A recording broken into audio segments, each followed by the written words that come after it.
Okay, hello everybody. Welcome.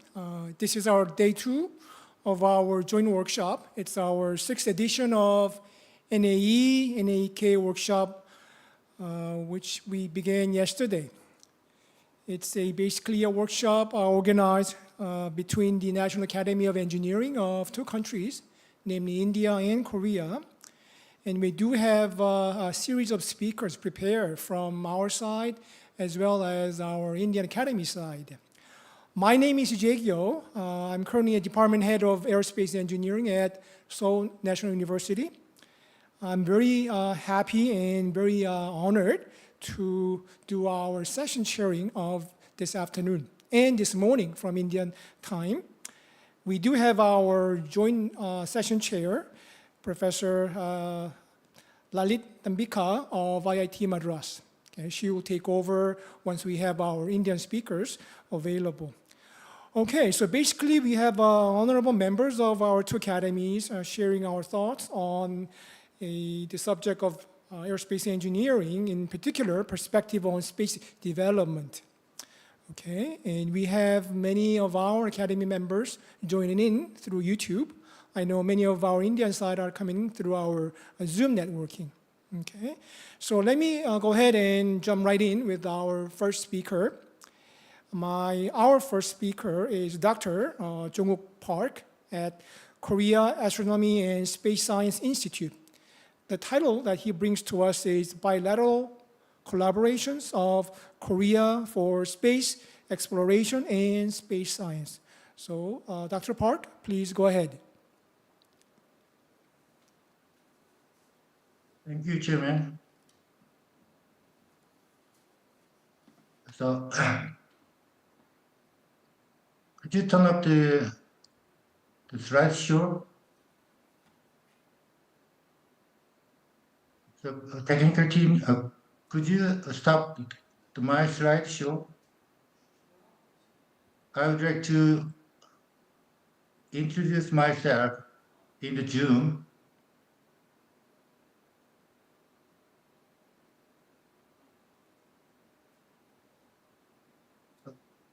Okay. Thank you, Chairman. Good morning. Good afternoon. It is my great honor to join this workshop as the speaker in the space exploration and policy session. First of all, I would like to congratulate the successful landing of Chandrayaan-3 near the south pole of the moon. So it is definitely the historical moment in the space era of human being, and I think it announced the dawn of a new era, as India's Prime Minister Modi said. So, technical team, would you start my slideshow? Thank you.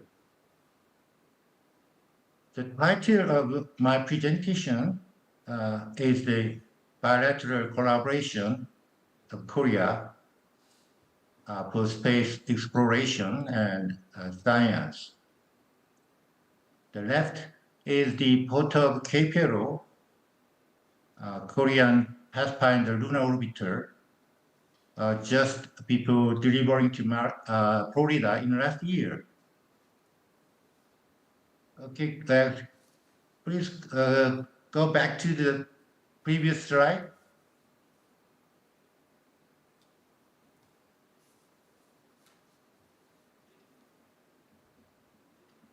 Yes, so you can find the shadow cam provided by NASA, Arizona State University, on the top right side of the spacecraft, covered with red cap.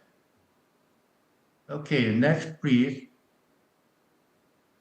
So today, I will mainly talk on the U.S.-Korea space collaboration to find the capability and the inspiration for the India-Korea bilateral collaboration in space.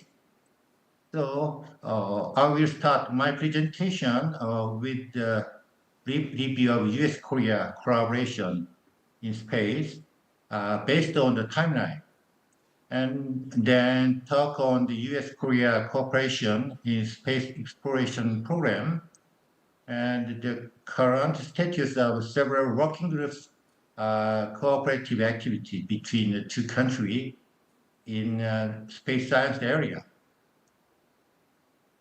The name of the first Korean satellite is KISAT-1, which was launched in 1992. From the beginning stage of Korea's journey to space in the last 3 decades, the United States is most important partner of Korean space program. But the official collaboration at the highest level of government was started from 2014. I would like to please back to the slide. Yeah, okay, thank you. I would like to highlight 5 U.S.-Korea summit which handled the space collaboration issue. The first and the second summit were held in 2015, 14 and 15 respectively between the President Park and Obama. At the time, mainly focused on the space security and the civil space activity, including the Korean lunar exploration program. The joint statement of U.S.-Korea summit in 2021 between the President Biden and Moon announced a wide range of collaboration in space, including the joining of Korea to the U.S.-driven Artemis Accord and the supporting of the United States to the Korean Positioning System, KPS.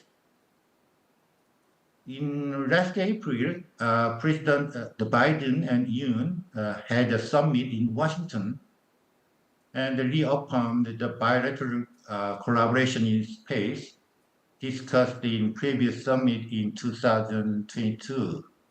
Next, please. There are 2 dialogue tracks to realize and discuss the space collaboration between the U.S. and Korea.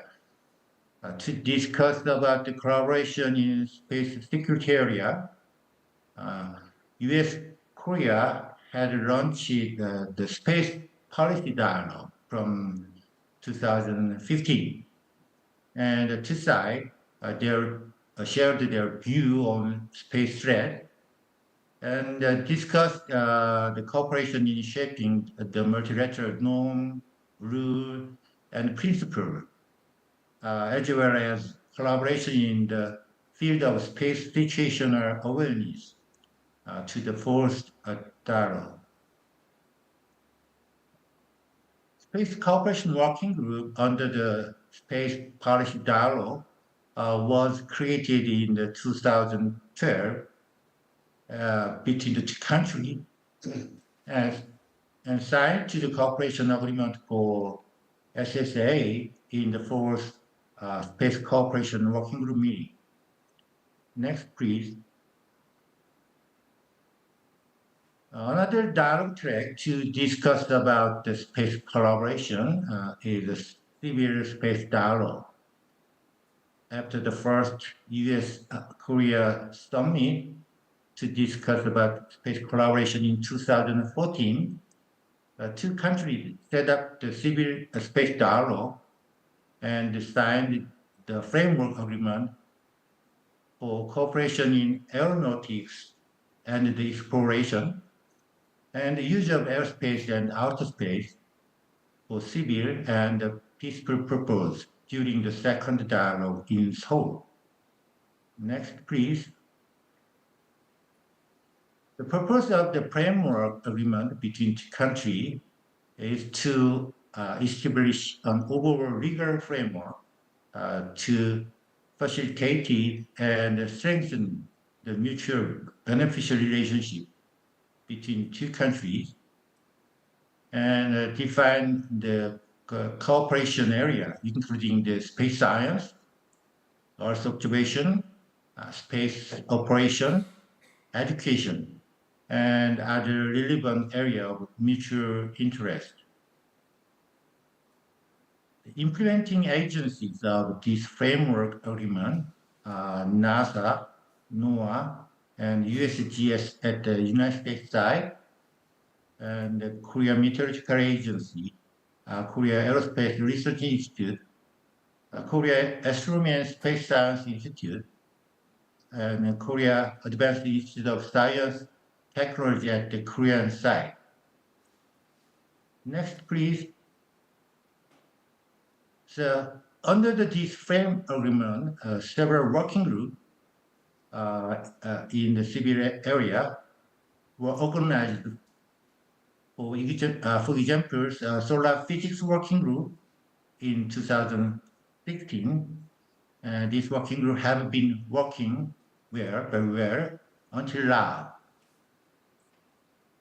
The creation of a new working group or expansion of the current working group for future cooperation, including the Artemis program, Korea Lunar Land program, and also the KPS, was started from 2021. The latest dialogue in two tracks, the fifth space policy dialogue and third civil space dialogue, were held in Seoul during the first quarter of last year. Okay, then let's move to the space exploration. Okay, please, next, please. So as you know, the KPLO is the first Korean spacecraft flying beyond Earth's orbit, developed by Carey from 2016. The mission of KPLO, the development of critical technology for lunar exploration and the scientific investigation on lunar environment with 5 payloads, like the RUTI, POLCAM, KMAC, KGRS, and US ShadowCam. And the demonstration and the validation of a new space technology, DTMPL, delay tolerant network experiment payload for interplanetary internet. I think you had learned a lot of the characteristic of and output of the KPLO payload in yesterday's talk provided by Dr. Kim. The mission orbit is 100 plus minus 30 kilometers lunar polar orbit, and the mission will be continue more than 3 years from this year. Actually, at the first stage, we have a planned 1 year's operation period, but recently we expanded the operation time of the KPLO to the 3 years. As you know, the KPLO was successfully launched at the 5th August in last year's by Falcon 9 with a total launch mass around 680 kilometers.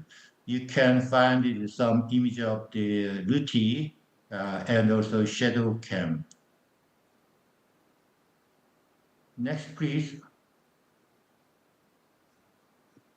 The following to the implementing arrangement for KPLO between Korea and NASA, ShadowCam proposed by Arizona State University was selected the NASA's contribution to KPLO.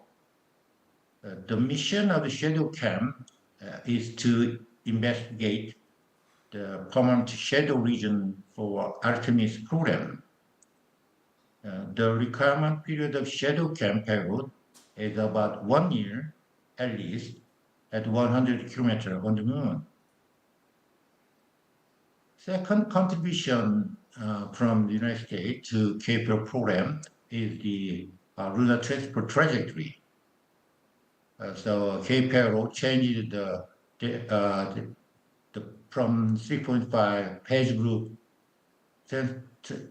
transport trajectory to the BRT-WSB, which was adapted in Grail mission to save the fuel for operating more than 1 year in the moon. So JPL proposed this technique as the alternative and evaluated the BRT scheme designed by Korean engineers. JPL also and the JSC are closely working with the KPL Control Center for navigation support using the NASA's Deep Space Network and related facility. Next, please. Okay, the exploration science working group chart between the NASA and CASI was signed on May 2019.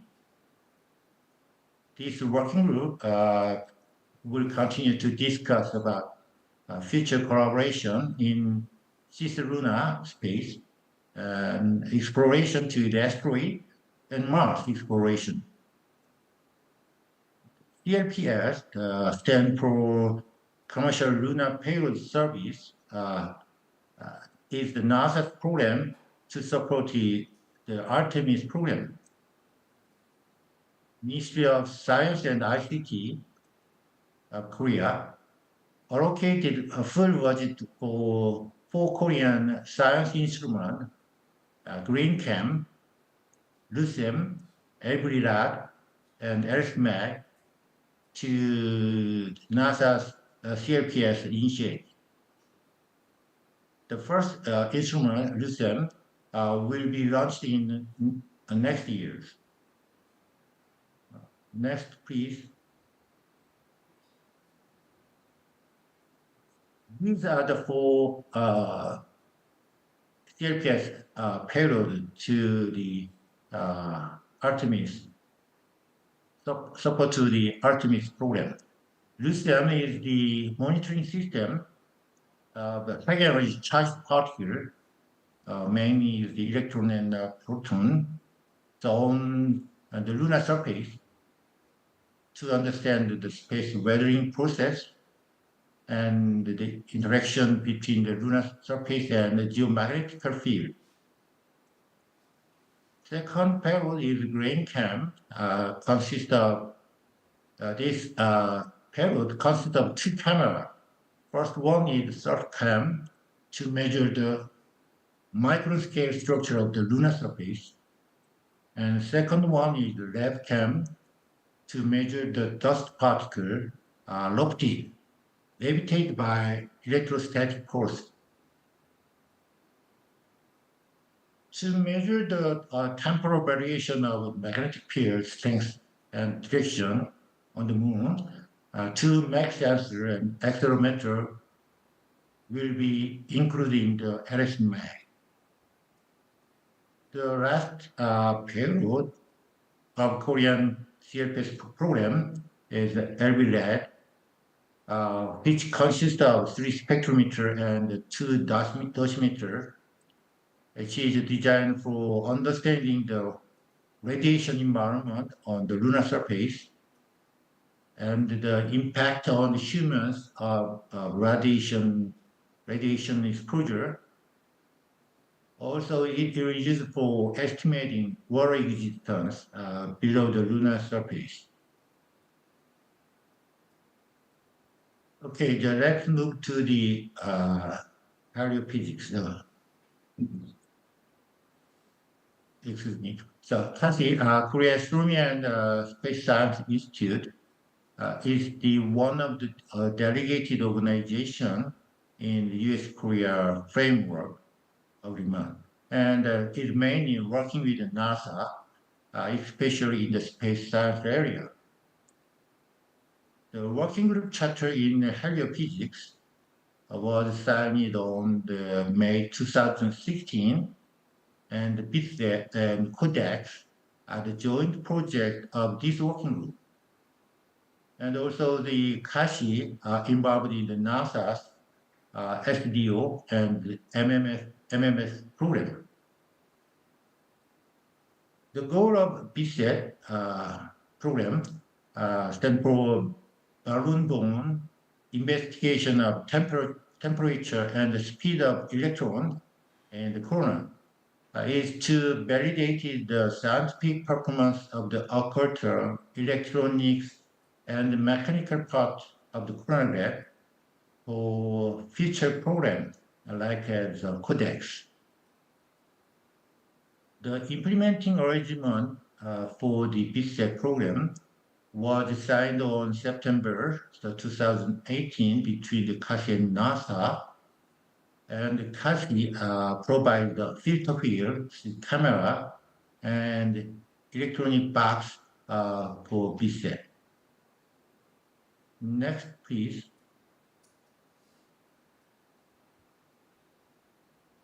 The CODEX is the next project of BISET to observe the density, velocity, and the temperature of the electron in corona ranged from 2.5 to 10 solar radians.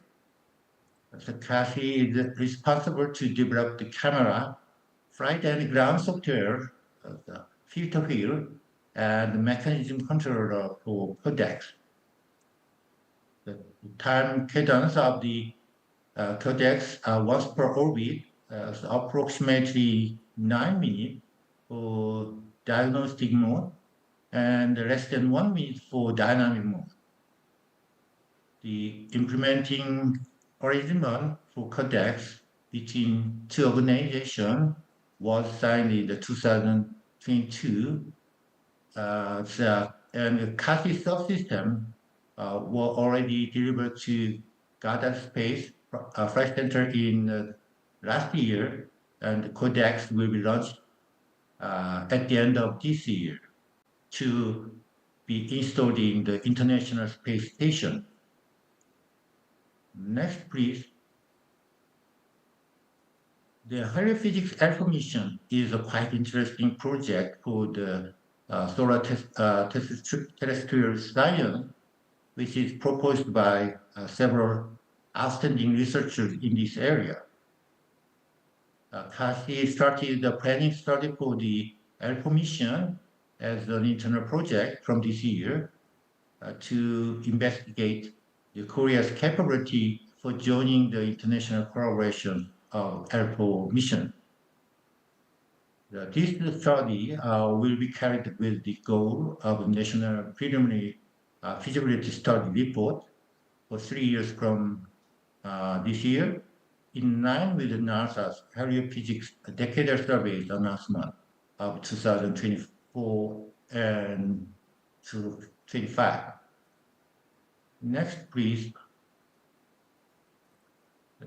In the case of the astrophysics working,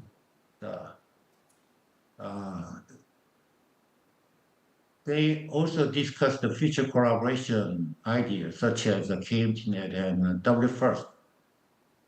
Especially the implementing arrangement for SpearX was signed on 2019 as the unique international partner for the program.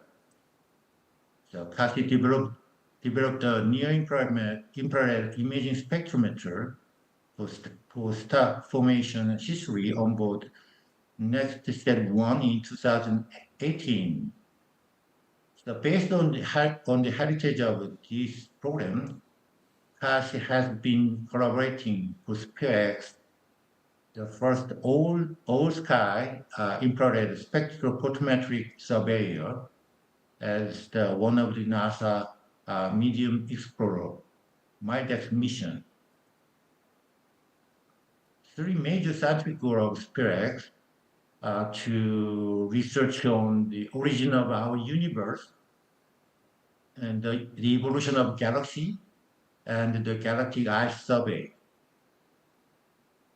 CASI contributed to the SPEARX project in the development of the calibration facility and the scientific research. Next, please.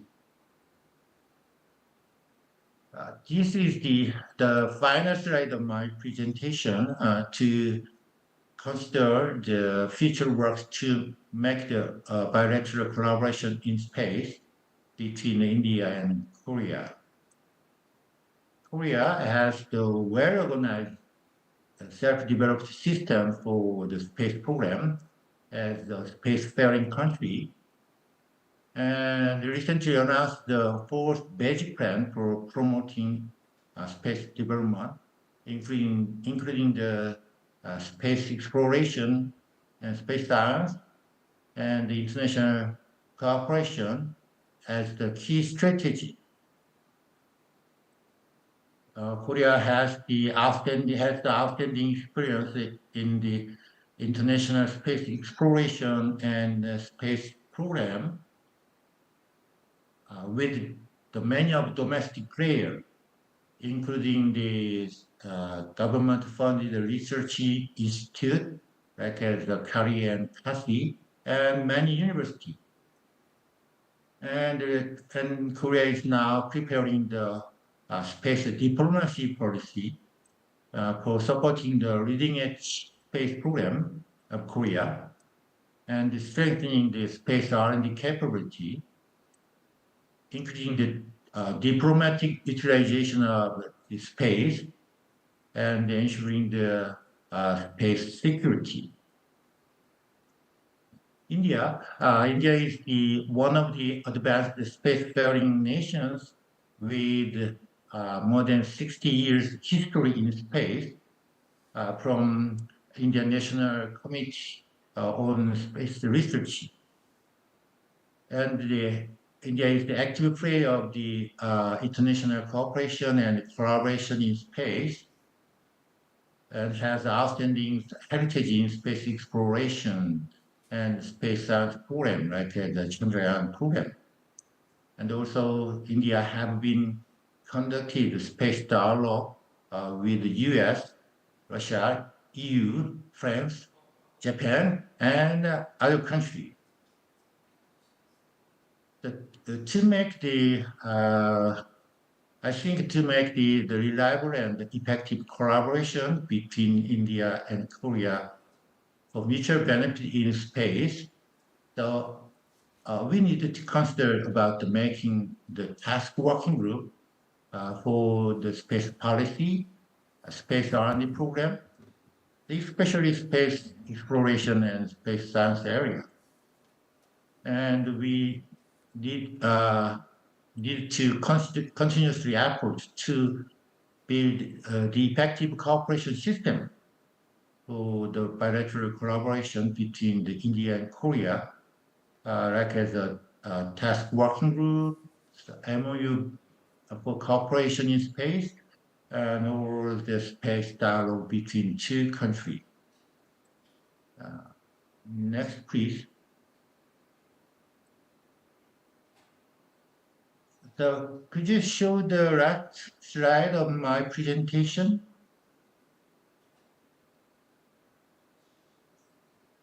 The 45th COSPA Scientific Assembly will be held in Busan, Korea, for 9 days from 13th July next year. So I think it will be a good chance to share the research activities of Indian and Korean academia in more detail, and to discuss the bilateral collaboration between India and Korea for the future. As the LOC chair of the COSPA 2024, I would like to invite all of you to Busan next year. I hope I can see all of you in Busan next year. Thank you for your attention. Okay, thank you, Dr. Park, for such a very elaborative, collaborative activity going on between US, NASA, and Korea hopefully that will set up a nice platform for our Indo-Korea bilateral efforts as well. For your Q&A, you're going to wait until our next speaker finishes. So let me now go ahead and turn the microphone over to our co-chair, Professor Lalit Tambika. Could you take over?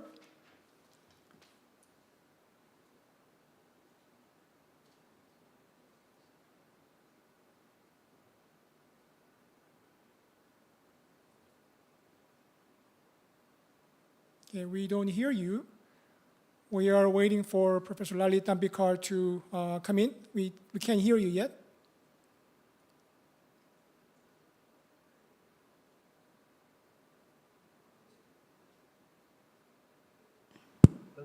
Could you introduce your speaker, Professor Yes, Tambika? thank you, Professor Thank Yo. you. Can you Yes. hear me now? Yes. Working. So good morning and good afternoon to all the participants in this sixth NAEK workshop. And it is my privilege to co-chair this session with Professor Yo. Let me also thank Dr. Park for explaining the various collaborative activities between Korea and US, and also the various space science programs which are currently there, and it was most interesting. And the next speaker is Dr. CVS Kiran, who is the lead R&D and strategy of Skyroot Aerospace India. I will briefly introduce the speaker. Dr. CVS Kiran, he completed his bachelor's degree in metallurgy and materials technology from India, and further he did his post-graduation and PhD at Germany in the same broad area. And he has done extensive research on electron microscopy. And he has also contributed a course on this area in Germany. He also has worked at India at the Vikram Sarabhai Space Center before he moved over to Skyroot. He has also been conferred with several recognitions and awards. And Skyroot has made history on 18 November 2022 by successfully launching India's first private rocket into space. Over to you, Dr. K. Thank you very much. Can you hear me? Is Dr. Kiran audible? Am I audible? Yes, we can hear you. Okay, please go. So great. So welcome to this presentation, and thank you very much for the kind invitation, madam. And also thank you INAE and NAEK for organizing this joint collaborative workshop towards international space ambitions for global space demand-driven nature currently which is going on. So I would try to give you a brief overview of how we are trying to open space for all in this presentation. So just to give you a brief introduction about Skyroot.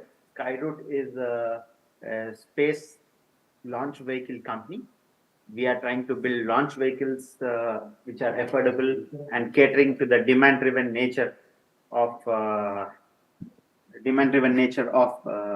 world, and also being as much reliable as possible. So as we have just heard from Madam, Skyroot is the first private company to launch the suborbital rocket into space from entire South Asia successfully in the first attempt itself. So in addition to that, we have also raised a capital of 68 million US, highest among the Indian space startups. Besides that, Skyroot has also won 2 prestigious national startup awards. And currently we are a team of around 230 plus employees with significant amount of rocket expertise. So we embrace new technologies ranging from additive manufacturing, what you can see on the left-hand side, where a cryogenic engine is being built. And we also embrace technologies with respect to complicated technologies in terms of carbon fiber technologies. For example, the carbon fiber composite rocket motor, the Kalam 1200, which has been unveiled recently, which has been manufactured in-house, can also be seen on the right-hand side image. In addition to that,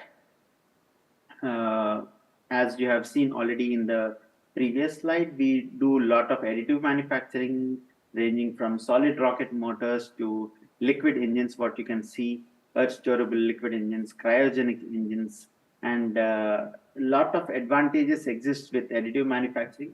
So many components are reduced to one single component by using additive manufacturing, increasing the reliability and reducing the time taken to manufacture these components with added flexibility of optimization and customization at various time scales. In addition to that, we also reduce significant amount of mass in this process. So these are some of the examples of what we do in terms of additive manufacturing.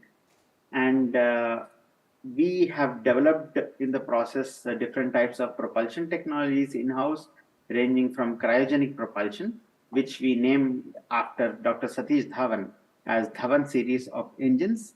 On the left-hand side, you see the first cryogenic engine which has been made within the country, and the test stand which is also thereon made a mobile testing facility which has been used to make the cryogenic test successfully, a static firing of a 1.5 kilonewton engine. And subsequently, we also made the 3.5 kilonewton engine and successfully test fired it also. For our cryogenic engine, we use liquefied natural gas and liquid oxygen as the propellants. And we do also full 3D printing of these components. And recently, we also successfully test fired the cryogenic engine for a period of around 200 seconds in March 2023. So that is what you see on the right-hand side. In addition to cryogenic propulsion, we also have proven successfully the propulsion.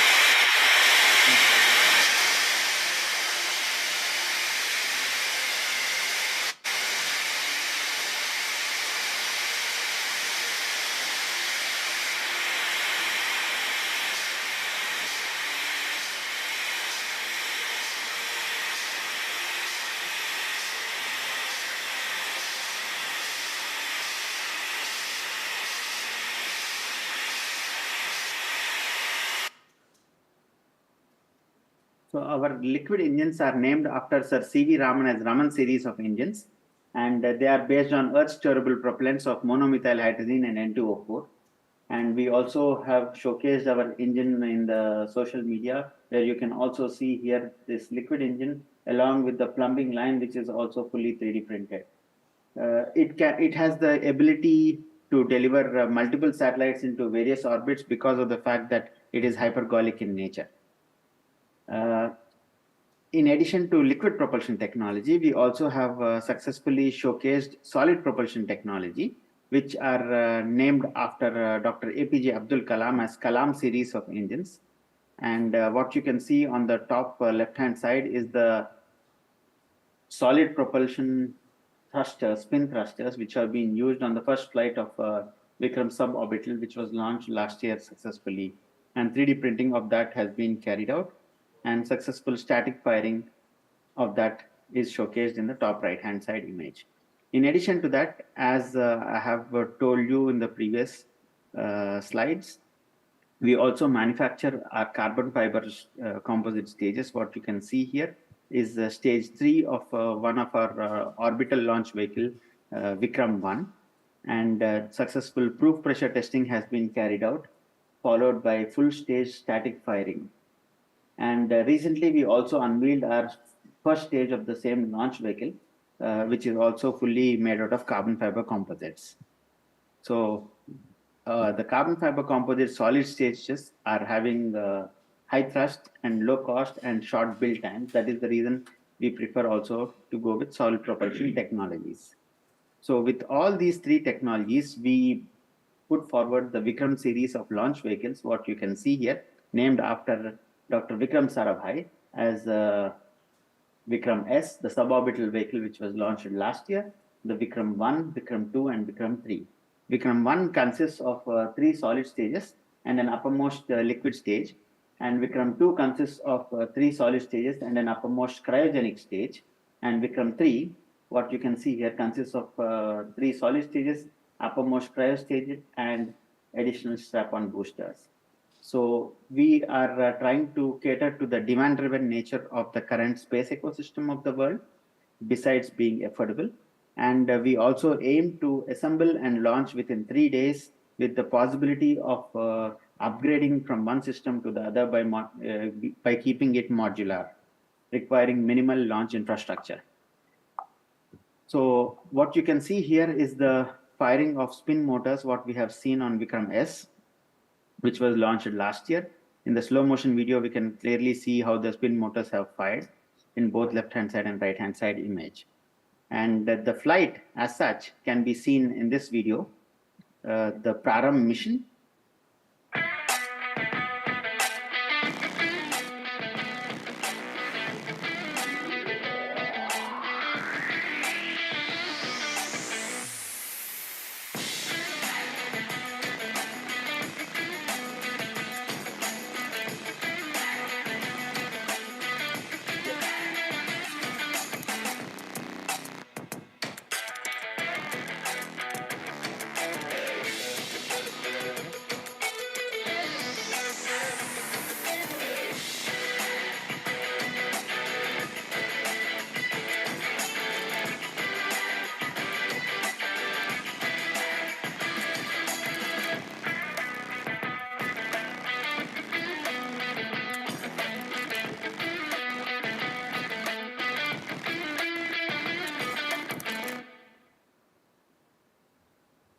So you also have clearly seen the onboard view of the camera showing the coastline in this video, where we had successful liftoff, and we also said hello to the space, and we also had moment of triumph from the dignitaries of the government of India.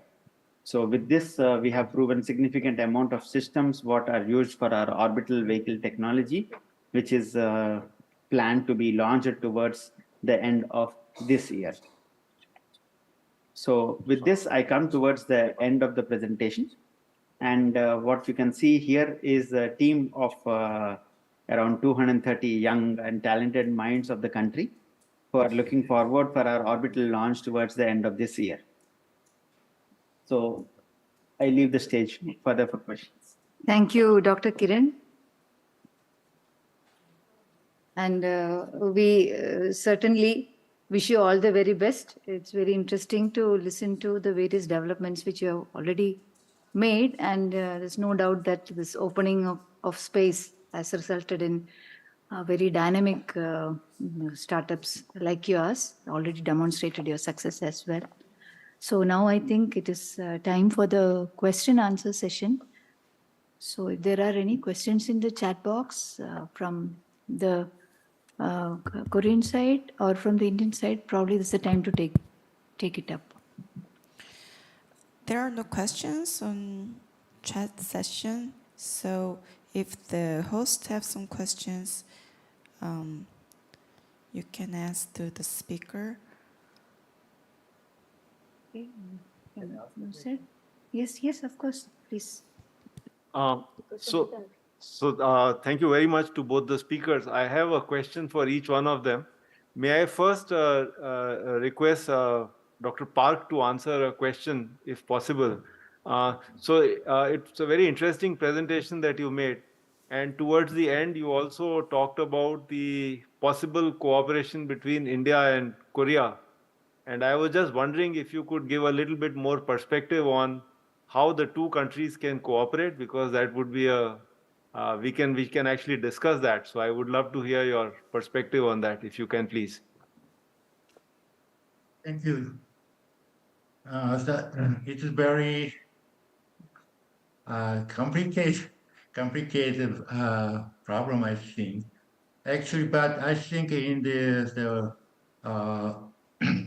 academia step side, I think it is first step to make the some space to discuss about the researchers' idea or concept for future mission on space exploration, space science, because I as I said, the India and Korea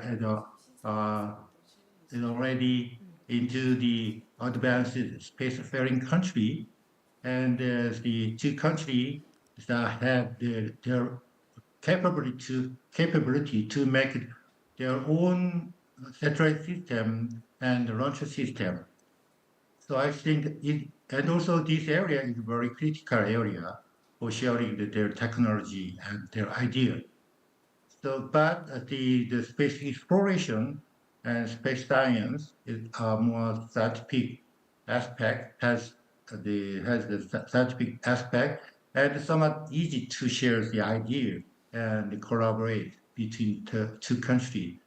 So I think it will be the first time to make the room for discuss about the researchers, the scientists, the idea for space exploration and space science, and making the two collaboration program in space. And then after that, we can try to make the MOU for the space missions between the organization like ISRO and CARI, ISRO and CASI and others between or other university or institute. And then I think the final stage, I think to get some good funding from the both sides for collaboration mission is to put to the hours the collaboration plan to the on the on the table of the diplomatic table between two countries. That means I think the final goal of the collaboration between India and Korea is to make the space dialogue between the two countries. That's the very brief, short perspective of my side to promote the collaboration between India and Korea in space. Yeah, thank you very much. I think that's very nice. Thank you. I had just had a follow-up question. You were very kind to tell us a little bit about the collaboration between the Korea and the US program, and you talked about the working groups in different areas. I was just wondering if you could give us a little bit more insight as to how these working groups function. Did they visit each other? What was the size of these groups? And how the problems were identified? Because that could provide some leads into how we could forge a connection between Korea and India. If you could kindly give us some elaboration. Yep. Thank you for your questions. Actually, at the stage of the US-Korea collaboration in space, we made the 4 working group in my memory. There's heliphysics and space weather and astrophysics, mainly space astrophysics and space exploration. At the time, just only 20 or 30, 25, 30 research colleagues, engineers, and some government staff joined the working group, joined each working group, and discussed about their collaboration program. After the 3 or 4 years later, they could conclude that there is a collaboration area. In the case of the physics, they started to be set and following Codex program. In the case of this space exploration working group, so actually at the time, we do not have any experience on the space exploration. So we asked to the NASA staff to support it, to be supported their technology and their concept. And so we could started our KPL program very smoothly at the beginning stage. And around the 2020, 21 at the time, so we started to restarted the civil space dialogue, and we added several new items. For example, Korea lunar landing system, and also the Korean regional satellite navigation system, KPS. So actually, the number of the size of the working group, each working group is around the 20 or 30, and the make the workshop or the internal meeting uh, uh, in the Korea and the United States, and then regularly discuss about the collaboration work for a year, once per year or twice per year. And I think the following to the U.S. Korea collaboration under the umbrella of the space dialogue, I think we can make that kind of system between the India and Korea. So as I told you, so I think we try to make the space or platform the good platform to discuss so share the idea of the India and Korean academia. Thank you. Yeah, thank you very much. I think that's very useful, Dr. Park. Much appreciate your comments. Thank you. Can I ask a question to Dr. Kiran? Okay. So Dr. Kiran, thank you very much. I mean, as you know, all of us are very proud and very excited about Skyroot. Could you tell us a little bit about what are the scaling up problems? So when a startup like Skyroot comes up and makes, some engines, that's one thing. But then to consistently deliver and figure out what the national needs are, what the international needs are. So I suppose what I'm asking is that, let's say 5 years from now or 10 years from now, if Skyroot was to grow as per the plan today, or what kind of a size of an organization are one looking at, and are you open to hiring people from outside India? How does this all work? Some initial thoughts on that. As of now, actually everything is going smooth, but down the lane we are aiming for a very high launch cadence, showcasing or trying to showcase the world that from India we are able to launch almost every 15 days or every month. Such a launch cadence is what we are looking at.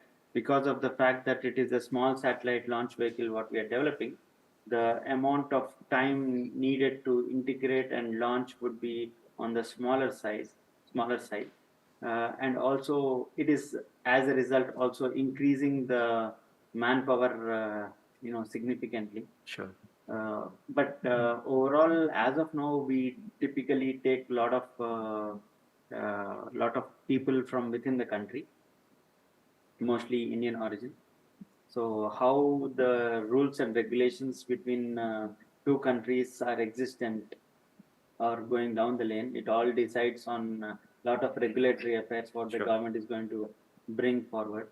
Space has just opened up, so its implementation is still ongoing. Sure. So that would bring in a lot of changes in the times to come, which would decide actually all the regulatory affairs about whether we are able to hire people from abroad or whether we are able to hire people of different countries' origin. Okay, thank you. Would you be able to say something about the number of employees? So you said you have about 230 employees, scientific employees as of today. Yeah. Let's say you were to scale up as per the projections now. Are we looking at something like 1,000? As Professor Murthy is saying, it will go into 2 more zeros probably.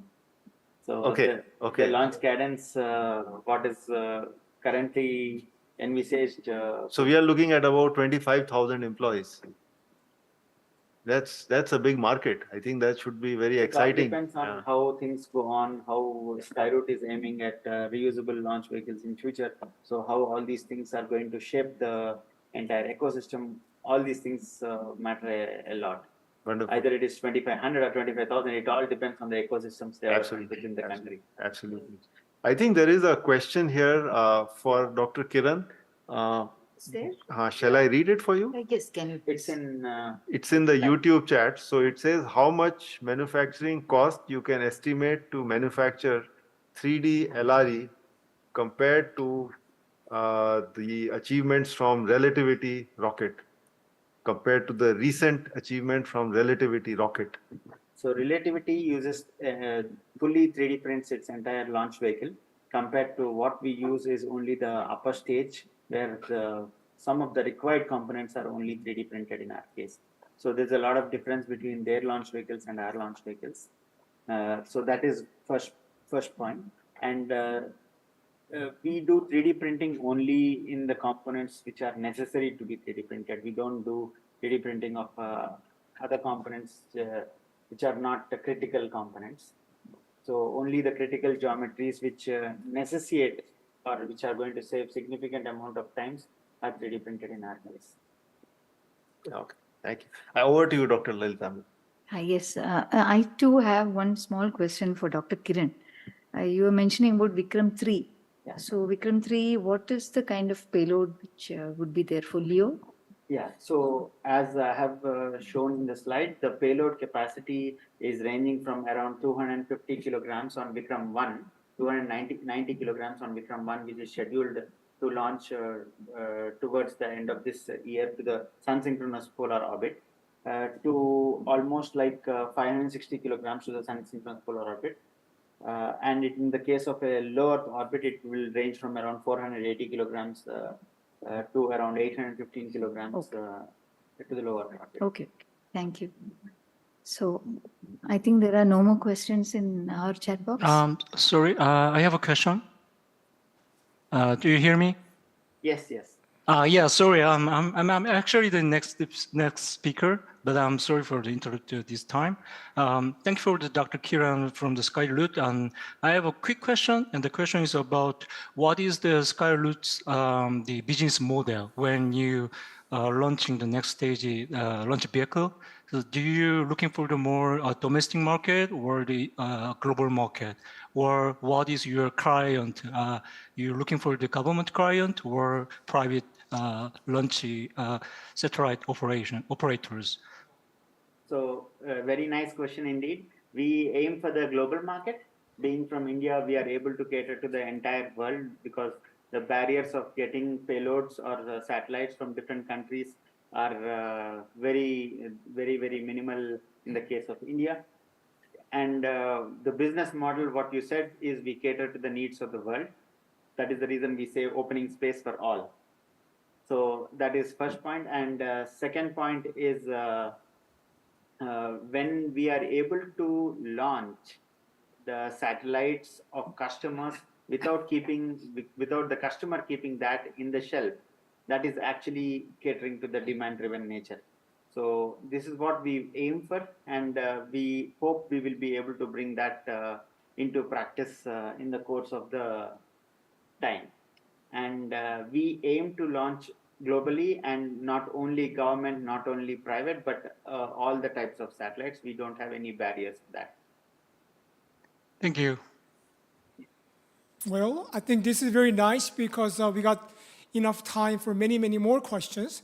So anyone else want to raise up a question? Go ahead.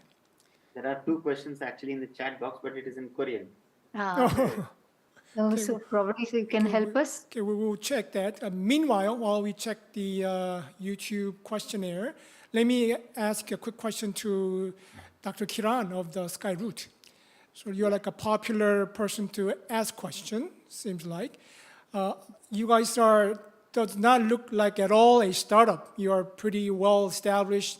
It's going to be SpaceX and beyond, looks like.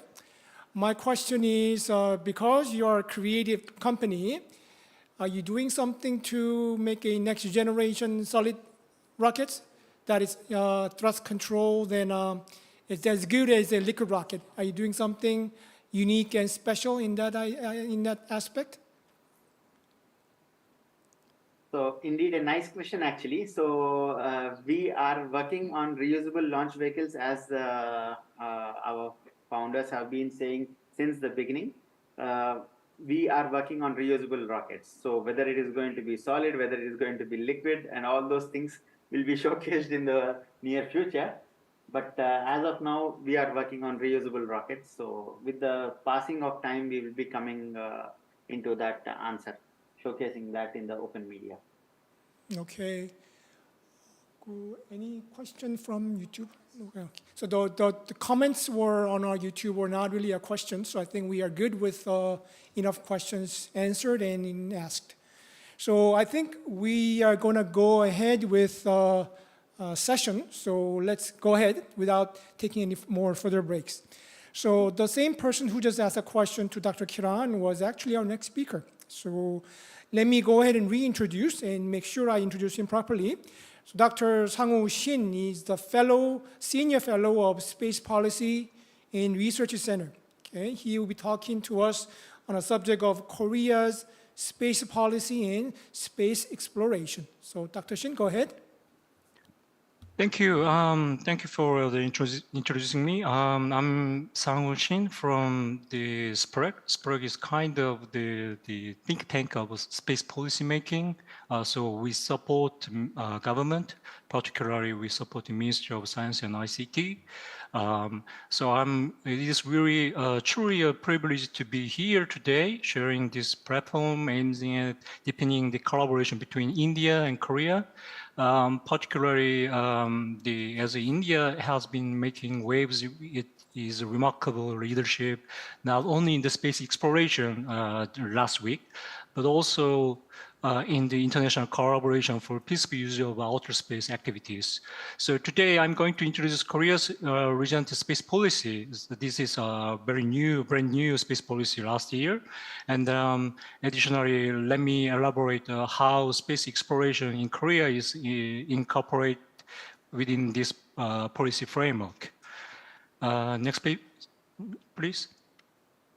Okay, before we going further, I'd like to take a brief moment to introduce the SPREG again. As I said, the SPREG is kind of the policy think tank. So we support specifically three areas. First one is we support the national space policy, and the second one is the commercialization of policy, space policy, and the last one is international corporations. So regarding to the space policy, so we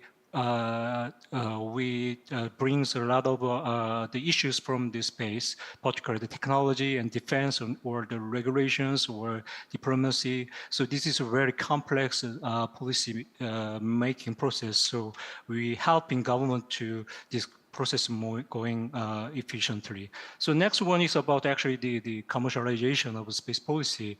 The issue is commercialization is very hot in these days.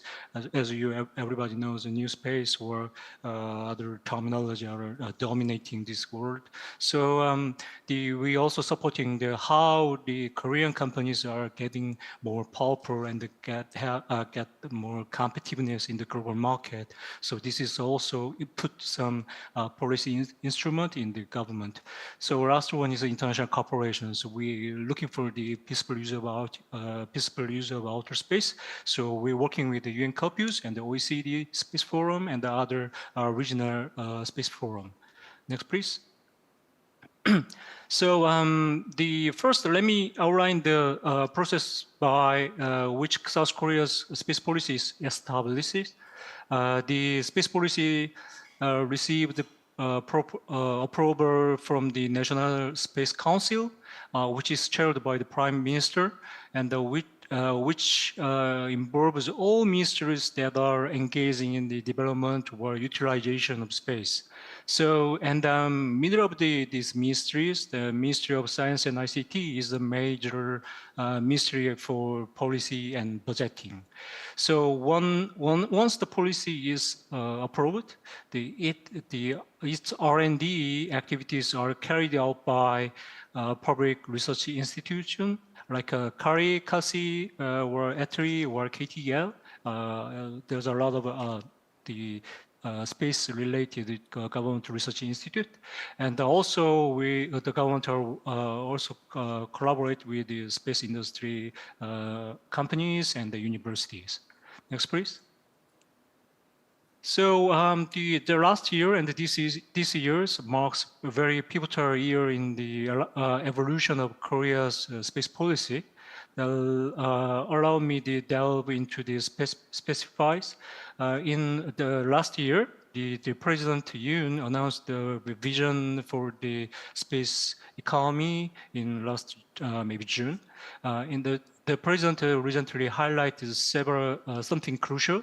The future of our national competitiveness is directly tied to space, and to kickstart that we are calling the new space era. The government is making bold moves.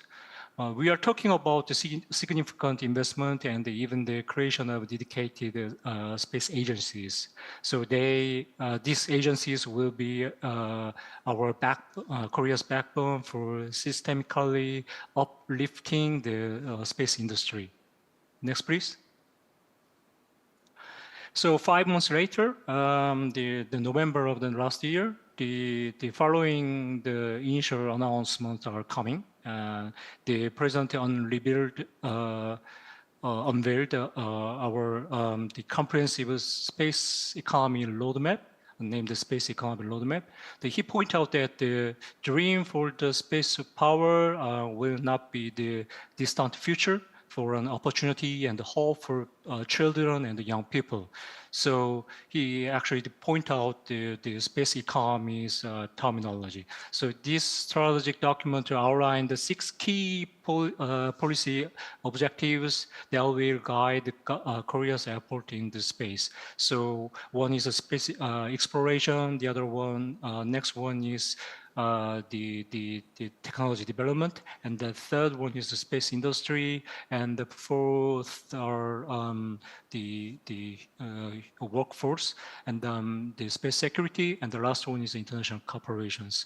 So we have set the more concrete milestone, and by 2032, so Korea aims to land on the moon, and by 2045, Korea aspires to reach Mars. Next, please. So this direction from the President's office has been incorporated into the national space policy last year, last year, yes. So now I'd like to focus on the more concrete core contents of my presentation. This is my core contents of my presentation. The fourth basic plan for promotion of space development in Korea. This basic plan, I'm going to say the basic plan. This basic plan is a legally mandated blueprint created in accordance with the Space Development Promotion Act since 2005. So it is revised every 5 years. So last December, Korea, and the government established its fourth plan, which outlined Korea's space activities until 2027. Next, please. So this is a snapshot of the basic plan from this year, next 5 years. So let's talk about the heart of the Korea's basic plan. So our vision is to establish Korea as a leading space economic superpower by 2045. So now, what does this entail in we aim to land on the moon by 2032 and set foot on Mars by 2045. This is one of the biggest goals in this space plan. And another goal is about the investment, increasing the investment into space to boosting the space industry. And last one is also connected to the second one. That is more about space, how the space industry, space market, how Korea, the space firms are sharing the global market in the future. So, government are setting the three goals: successful completion of the exploration missions, and increasing government budget in the space sector, and increasing global sharing of the space firm. Under this goals, we set 5 missions. Then missions are also about space exploration and launch vehicle and the industry and the space security and space science. So we also have the strategy, and the strategy 1 is about the other infrastructure to support for the private space industry, so that is making the space more of industry-friendly ecosystem, and the rebuilding the governance and making the workforce and the space security and the global leader, how to collaborate with the other the spacefaring nations.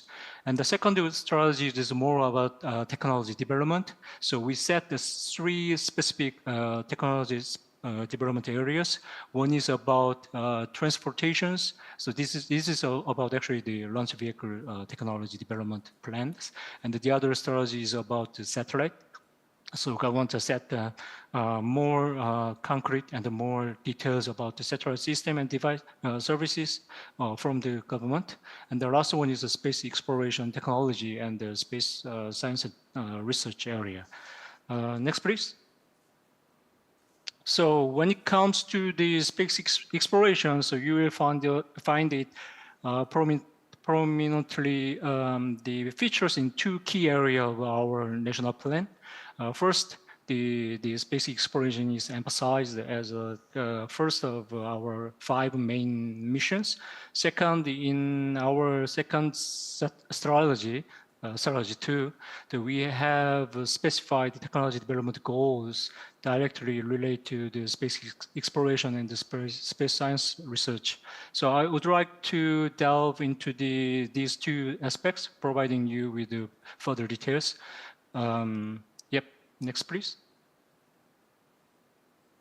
Yes, the missions.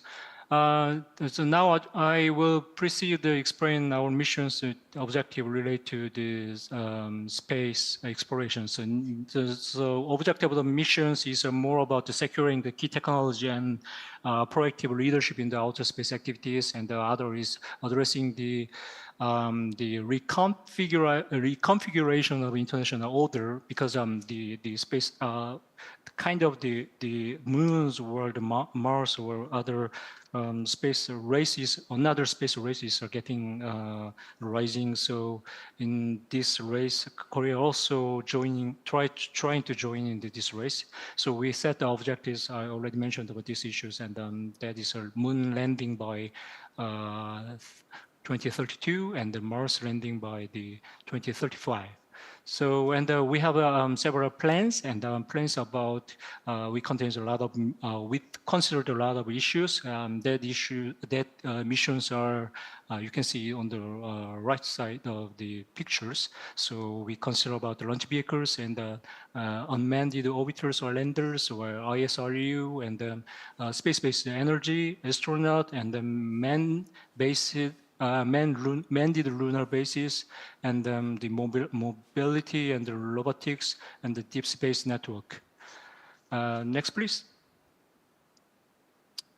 And this mission is mentioned earlier are expected to be fleshed out in this strategy. and then currently Korea is establishing 50-year roadmap for the development of space exploration technology. So this roadmap will elaborate and the more and details on the how and the why Korea government or the Korea trying to explore the space in Mars or the moon or other celestial bodies. So we are now working with this process and this year and the next year. So I think we can tell you maybe end of the next year more details about the next 50 years of roadmap on the space exploration in Korea. So yes, next please. But I can tell you more some details about these lunar explorations, outlines about the lunar explorations and Mars plans, or also some ideas about the asteroid explorations and the other manned the space exploration from the government plan last year. Particularly the Danuri, the KPRO mission seems to be the integral part of the Korea's lunar space lunar exploration strategy. So the lunar lander mission selected for 2032 would be the major milestone in South Korea's space exploration agenda. This could open up a new opportunity for science research and the technology demonstration and even the potential for resource utilization on the moon. So the successful lunar lander mission would not only contribute to the global scientific knowledge, but also demonstrate Korea's growing capability in the space technology. So it will be also lay the groundwork for more ambitious missions in the future. So possibly even involving human exploration or the international cooperations. So and another the topic will be establishing a complete the strategy for building a moon base is crucial step. Next, maybe in the next step. So we are also considering these issues. And then lastly, the Korea, I think the India also joined the Artemis Accord, also joined the signatory country of the Artemis Accord. So Korea is also one of them. So as the signatory to the Artemis Accord, Korea is also incorporating manned missions into its plan for collaboration into the Artemis program. So we are also exploring these issues in the maybe this year and the next year. Next, please. And then regarding to the Mars exploration, so the Korea is planning to initiate a feasibility study soon, maybe. So this will include the technical reviews for the both orbiters and the landers. So especially crucial is the identification of meaningful missions. So there is a plan to collaborate with the both domestic and international space exploration communities to the missions that can significantly Korea can contribute to the knowledge of a human. This initiative is part of the broader strategy aims at both technological development and scientific discovery, leveraging international cooperation to achieve ambitious goals. Next, please. Yeah, maybe this is the last page. Also, we have this asteroid exploration plan. We plan to conduct feasibility reviews and the mission investigations. So we're going to start. Lastly, this is the last page.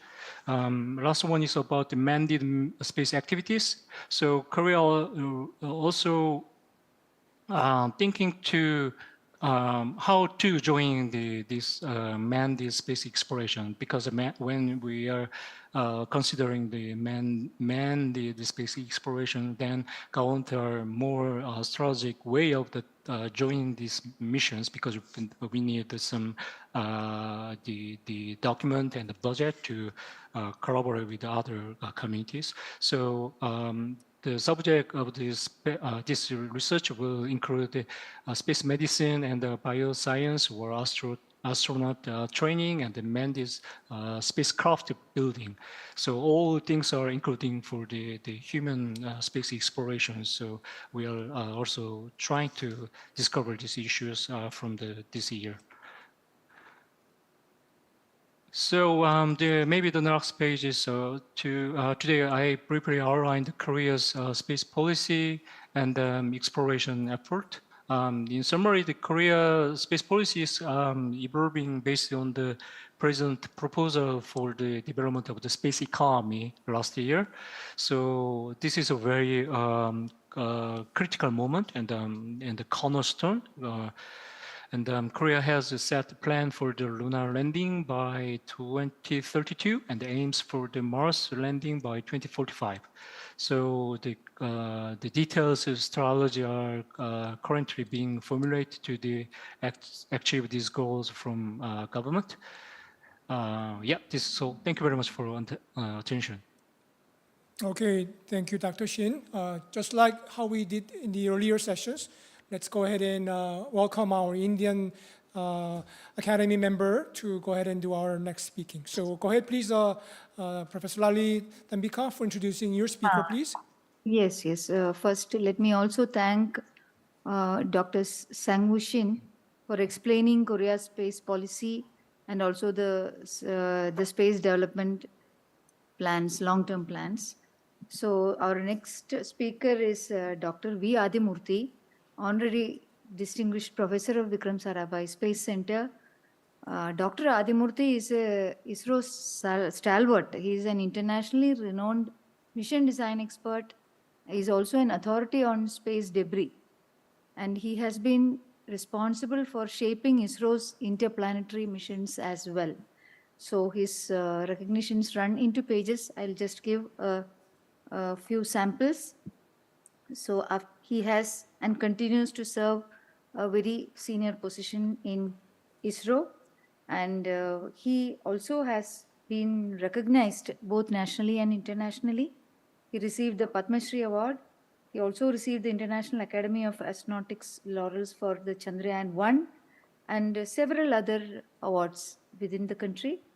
And he has been associated with the International Academy of Aeronautics and so many international very high level agencies and committees.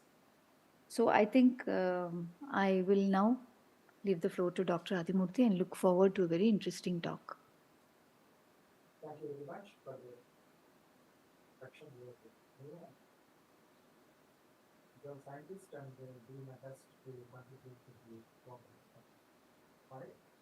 And it's a great pleasure to thank the National Academy of Engineering of Korea and India for having this discussion meeting, and it has given a great understanding of the achievements and progress that is outstanding achievements and progress that has been made. Two countries, and it's really a great pleasure. My discussion and my talk here will be basically on the achieving safe and sustainable space exploration missions. Safety is very important, and the emphasis will be on that aspect.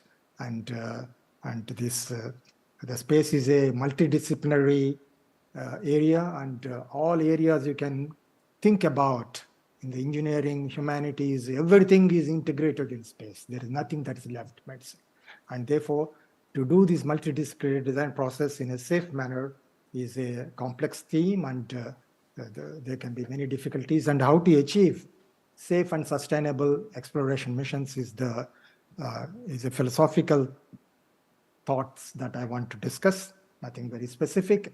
And some of these things are even thought about by the father of our Indian space program, Dr. Vikram Sarabhai. He said that the primary task of fundamental research is to discover. First, discovery should be there to implement.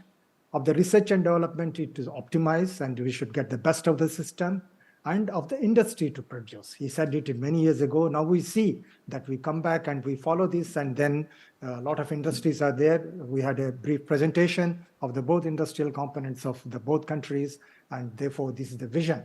The wisdom of Dr. Sarabhai has inspired the vision of ISRO, and today the vision of ISRO is to harness the space technology for national development while pursuing space science research and planetary exploration. And this is a mission that is given to us several decades ago by the great imagination of people like Dr. Vikram Sarabhai. Of course, today we have everything is based on the space applications and societal services. That is the basis of all the exploration that is there. And so far in this country, for example, we have got certain amount of self-reliance in space transportation, low-cost access to space, self-reliance in satellites, and we are now in a slow way going to interplanetary exploration. And soon, both countries I have seen are planning for human presence in the solar system. This will go, and this is how it will go. And when you see this, the root of all these things is the societal space applications. They have weather and climate, environment, ecosystem, education, water security, skill development. There are so many other things. And of course, some strategic applications are also there. This is the basis of these developments. And so far, for example, you take the PSLV, Polar Satellite Launch Vehicle. We had 58 launches, and very recently, in 30th July, we have the PSLV C56. And then there are only 2 failures so far in these 58. The first one is the developmental phase. Of course, later in 2017, we had I briefly will touch about this thing. And therefore, this is around 96% success rate is fairly good. But how to achieve continuously this good success rate is the task for the space developmental program. And also we are very careful about the space debris issues. My talk will be basically on the space debris issues also will be touched upon. And for example, in this PSLV C56, after the launch placed all the 7 satellites into 535 satellite orbit, the 4th stage, which was which will stay there as a debris if otherwise, was brought back to lower orbit of 295 kilometers into 300 kilometers orbit. If it were in the original thing, it would have lived for more than 20 years. And in the new orbit, it will live only a couple of months. And that's how we have sent it. And earlier also, ISRO has made what is known as POEM. POEM is PSLV Orbital Experimental Module, where the spent 4 stage is used as a platform to continuously do science experiments. That's how we do. This is how we address the various issues that are there for the safety and addressing the issues of space debris. That's our thing. And of course, space is never easy. Even if you achieve so many things, there will be, and making it routinely successful is very harder because it's a multidisciplinary and so many things are there. And I have roughly collected here in the last few years what type of crashes are there. And we can say that in spite of the 98%, et cetera, still, for example, as recently as 2021, our cryo upper stage non-ignition has taken place, and then our GSLE F10 EOS-3 has failed, and like that, various failures are there. Therefore, even if we have very good successful rate, and how to remove these failures is the task that is there for the engineering design. And as you can see, the launch vehicle, for example, the launch vehicle is not only thing, but the launch sequence you see is a very complex travel sequence with system interactions. Lift-off jet interactions are there, wind dispersions are there, pre-launch operations and checkouts are very complex, and the propulsion structure control area interactions, wind biasing, atmospheric effects will be there, shock oscillations will be there, unsteady loads will be there, base heating will be there, like that many interactive things are there. And inertial guidance, closed loop guidance, autopilot, nonlinear sensor dynamics, all of these things, individually the scientists may develop them, but all of them have to work together, and that's very important thing. And there can be at liftoff jet interactions can be there, wind dispersions can be there, and so after each stage is over, they are separate, and the aerodynamic interactions in the atmospheric flight when they are coming back, all these things are there. When you come back to the injection also, there may be many other space debris objects that are there, and how to mitigate these things. These are all the things that are there, and therefore this is a very complex system engineering of any branch of engineering that is there. All are contributing, and therefore it is important to do that. And therefore, how do you address this thing is the thorough Monte Carlo simulation of the launch vehicle dynamics, inputs in the propulsion, aerodynamic, navigation, slosh guidance, and control, power plant logic, staging, sequencing, all these things are there, and all are to be modeled to the exactness and with the dispersions. And you do Monte Carlo statistical analysis with all the dispersions and look at what these simulations are telling, if there is any problem of mixed interaction, and they have to be thoroughly studied. This is how, by this system modeling, we can control the problems.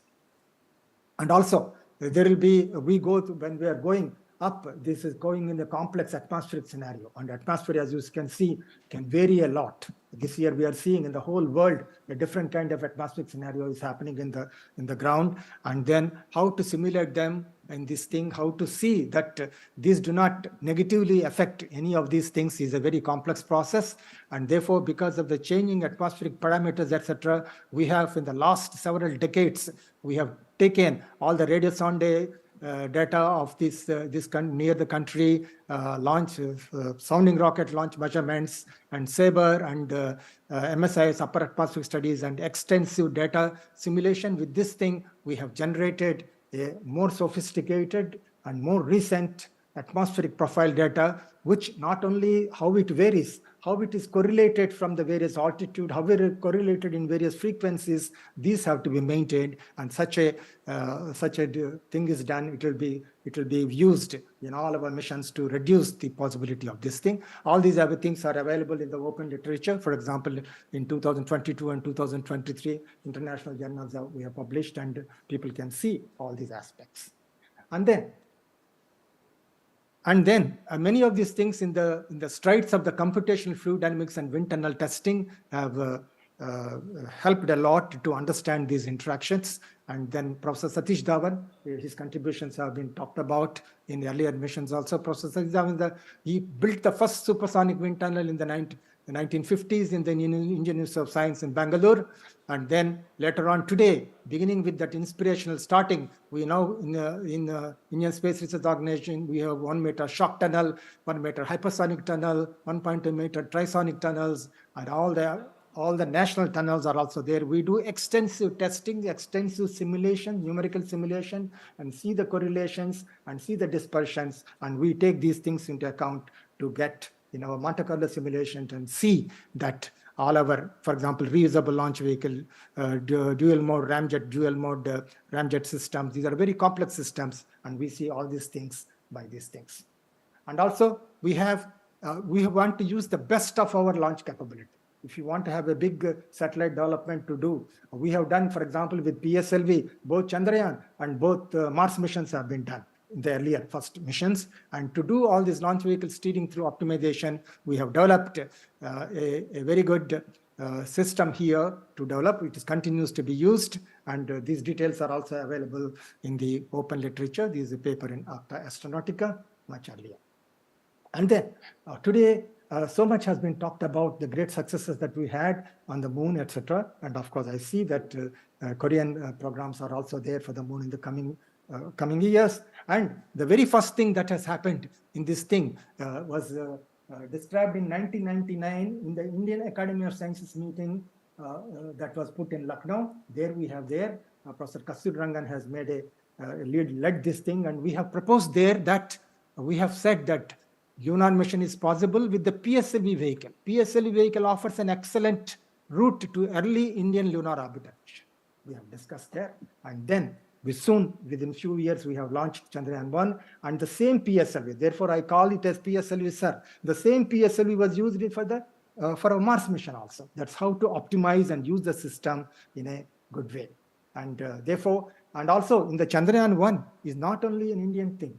And we have, in the scientific missions, we have dealt with, we have taken many more other countries' scientific things, and we have launched them together. Therefore, we have made it an international scientific effort.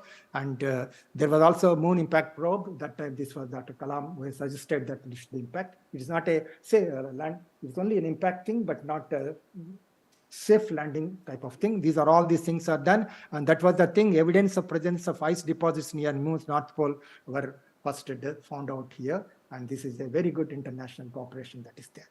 But this type of missions are very complex. If you see the dynamics, you see here, this is a 100-kilometer lunar orbital.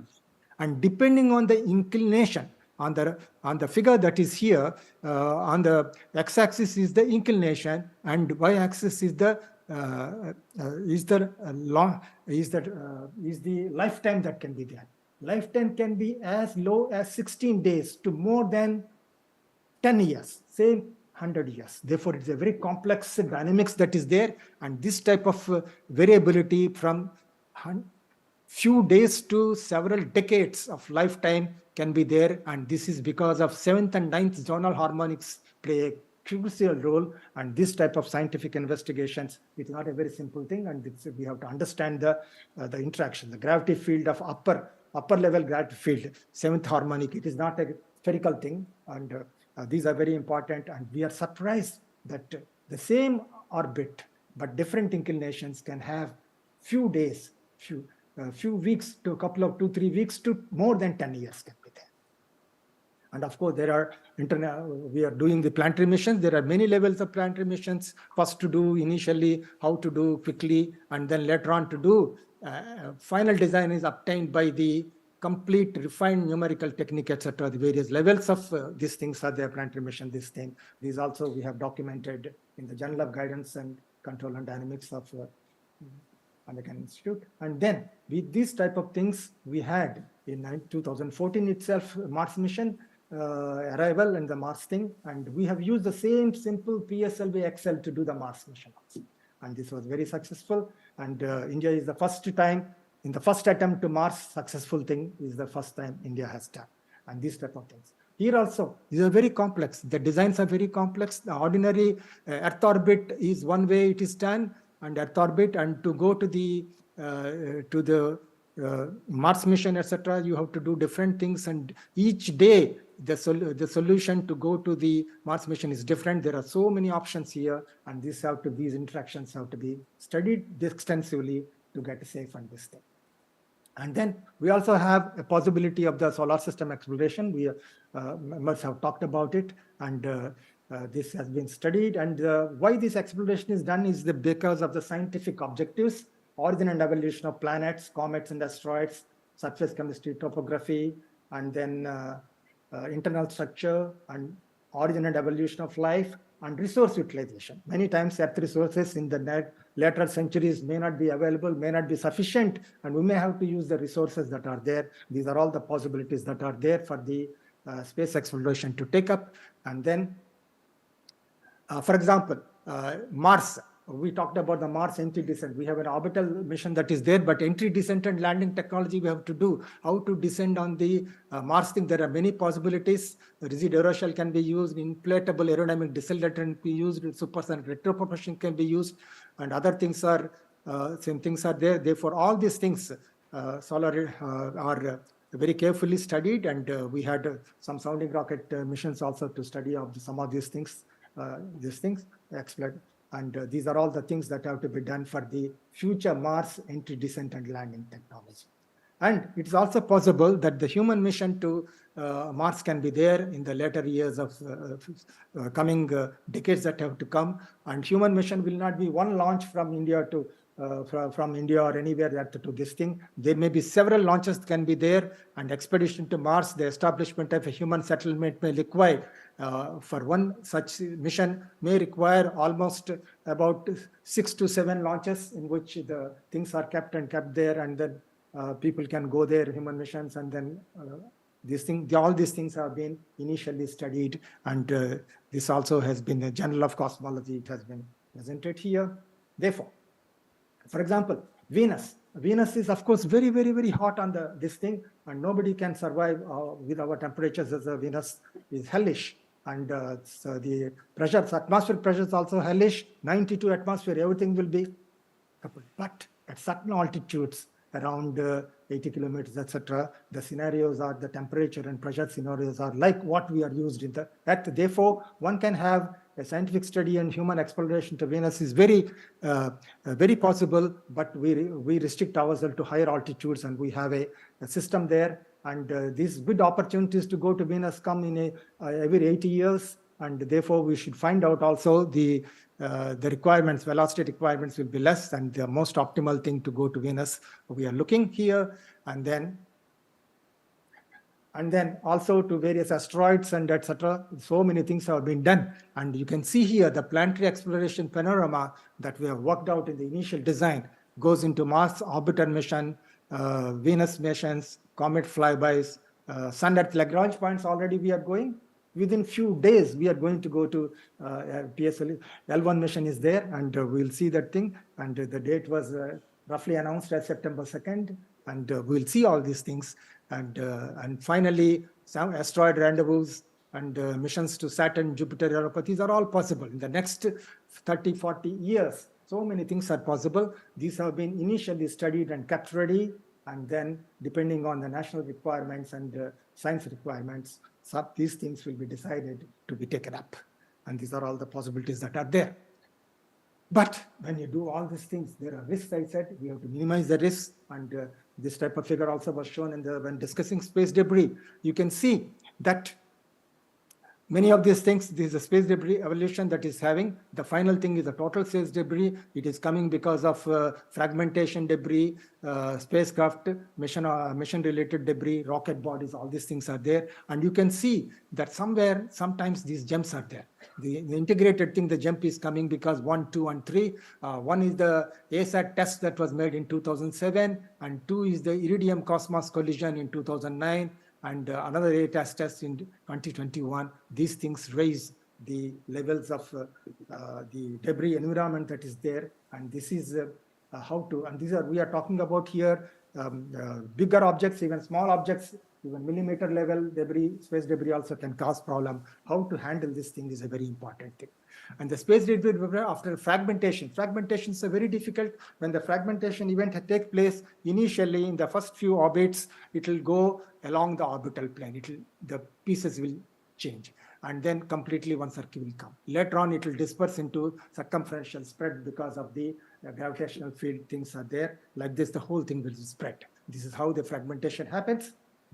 And then we have had this in PSLV C3 fragmentation, and initially the cataloged objects are of the order of 330. Rocket bodies debris has come because of this thing. That gave us the indication that we have to see that these things have to be reduced, and the fragmentation possibility of the upper stage has to be done. But of course, this is a slightly lower Earth orbit. It is around 400, 500 kilometers orbit. Therefore, soon by 2022, there are only 61 fragments today. But if it is a higher orbit, it will be much more will be remaining. And of course, this has helped us to accelerate implementation of passivation of the upper stage.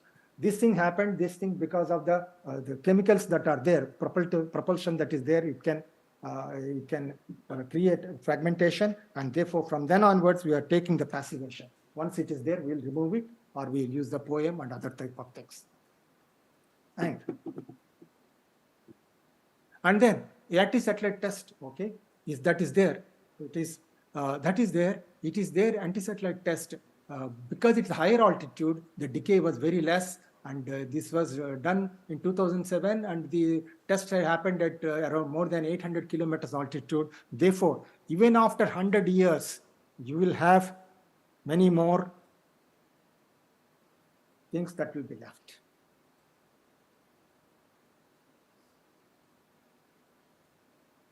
Where are we?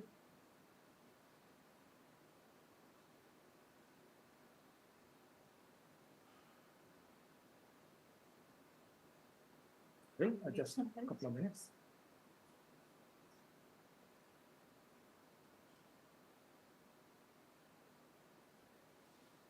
Here we are. Therefore, here, even after 100 years, around 87%. Today, there are 2,300 pieces of debris, catalog debris. Catalog debris is 10 centimeters and above. Even millimeters can cause problem. Therefore, we have to have these, to control this thing, we have to have a philosophy in which this type of fragmentations are minimized. And one of these things that can be done is the upper stage passivation. We have implemented it soon after our PSLV. This problem was there. This is a standard practice for all ISRO launches. Venting of the pressure and gas from propellant tank using gas bottles with all the things are sent out. Therefore, they will not explode for future this thing. That's one possibility. And of course, we also have the poem using them as debris and bringing them into a lower altitude so that they within couple of weeks they will decay. And these are the possibilities.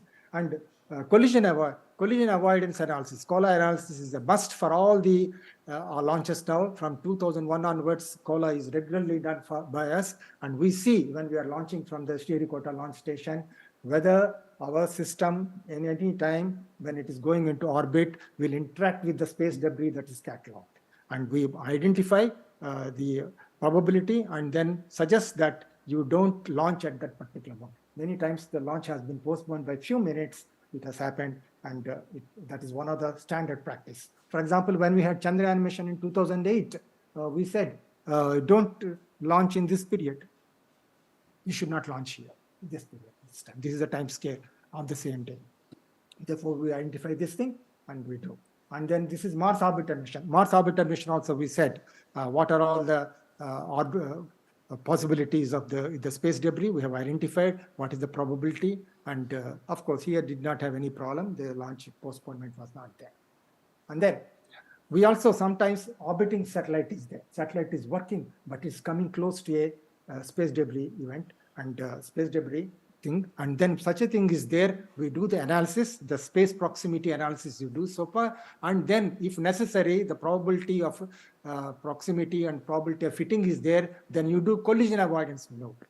For example, from 2016 to 2022, each year, how many collision avoidance maneuvers for this satellite orbiting spacecraft that is there? We have done it. For example, 2022, 21 orbiting maneuvers are there. That's how we protect our spacecraft and also protect reduce the possibility of generating more space debris things. And therefore, this is also a standard practice here.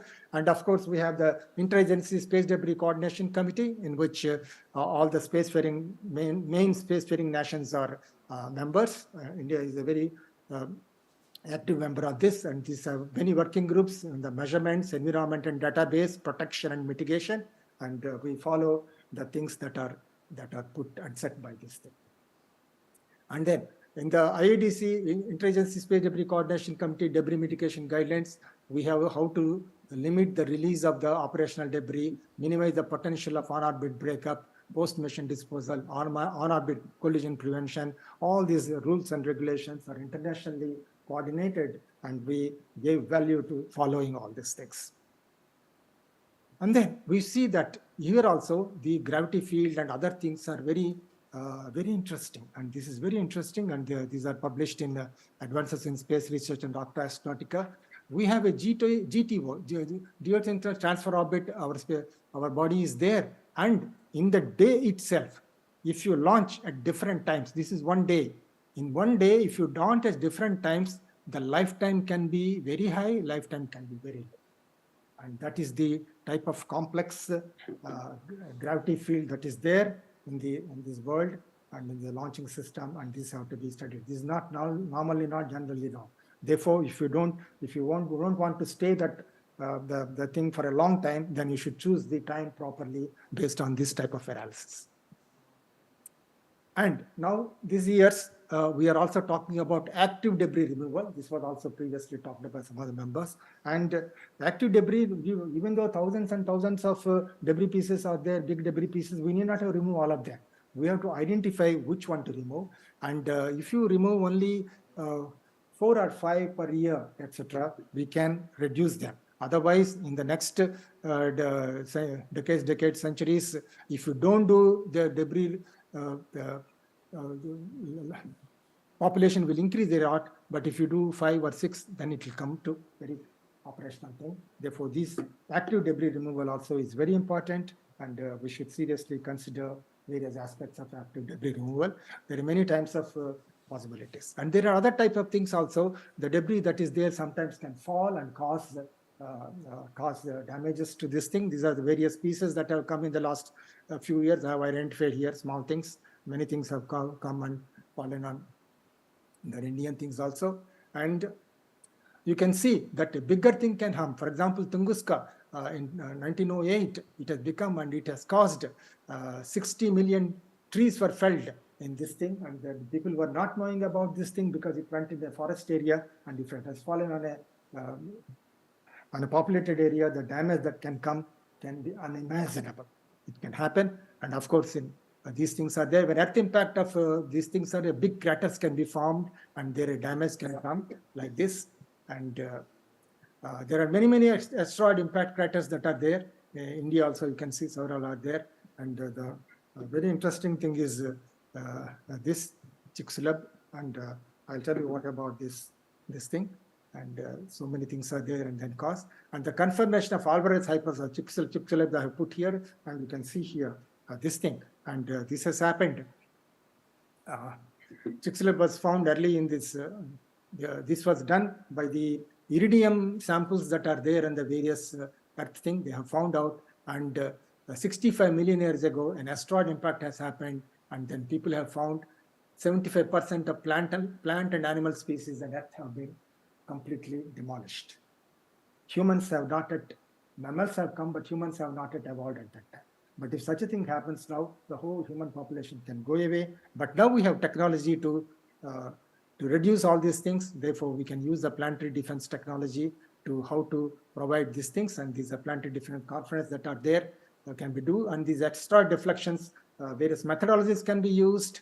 For example, asteroid tugboat, gravity tractor, solar concentrator, solar sail, kinetic impact, laser deflection, Tarkovsky effect of the different temperatures on this thing.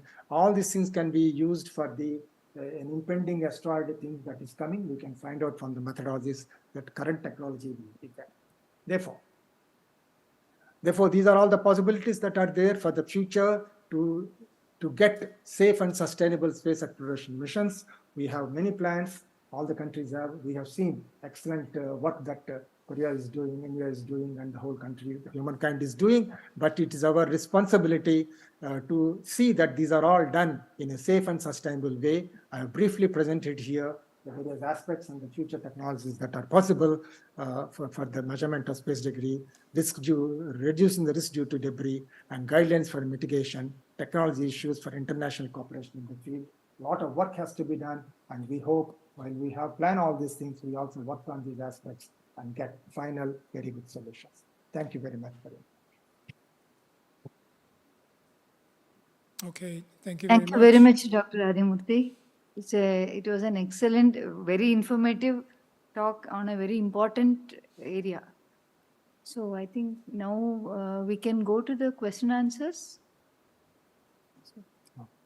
For both the things, I will come back and sit there. Yes, sir. Yes, sir. Please come. You can see whether there's anything in the chat box. You have a question? You can see. So I have. Hi, I have a question with regard to the KSLV program, what is currently going on. Probably you can answer that question. What is the current status of the program, and are you intending for some collaboration in that field of launch vehicle development? Okay, which speaker is proper for answering that? Is Dr. Shin ready to answer that question? No, Yes, I think it's meant for Dr. the- Shin.